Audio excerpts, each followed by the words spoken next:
நீலகண்ட நாயனார், அமரி நாயர், மாரநாயனார், கண்ணப்ப நாயனார், திருஞான சம்பந்தமூர்த்தி நாயனார், எல்லா நாயன்மார்களும் 63 நாயன்மாரும் நமக்கு சொந்தம்.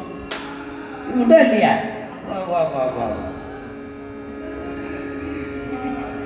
அவங்க பரம்பரையில அவங்க வழியில வந்தவர்களோடு அவர்களை கொண்டாடவில்லை. இப்ப எத்தனை பிராமணர்கள் ஞான சம்பந்தர் குருபூஷம் பண்றாங்க. பிராமணர்களுக்கு ஞான சம்பந்தரே தெரியாது.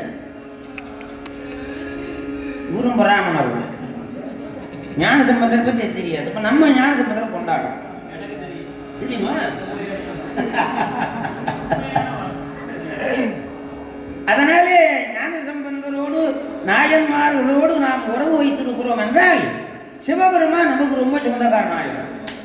சிவபெருமான நேராக நம்ம சொந்தம் பண்ண முடியாது, ரொம்ப தூரம் அவர் விரும்புகிறோம். நாயன்மார்களுக்கு அவர் பக்கம், நாயன்மார்கள் நமக்கு பக்கம். இது எப்படி? நல்ல கருத்து இல்லை? சிவபெருமானுக்கு நமக்கு ரொம்ப தூரம், ஏன்னா அவன் தகுதிக்கு நம்ம இருக்கு அப்படியே ரொம்ப.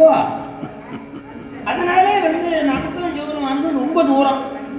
நாயன்மார்கள் சிவனுக்கு ரொம்ப பக்கம், நாயன்மார்கள் நமக்கு பக்கம்.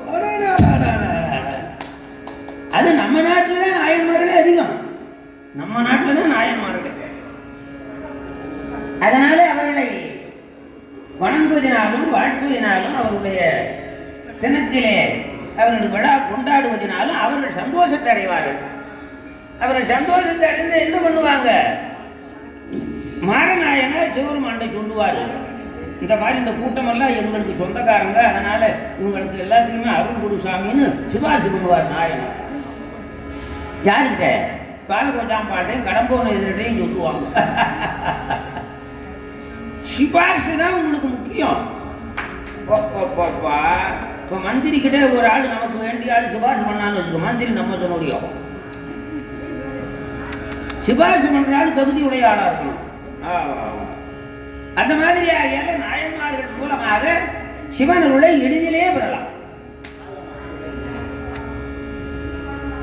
தனியா பத்தி பண்ணி அடைய முடியாது.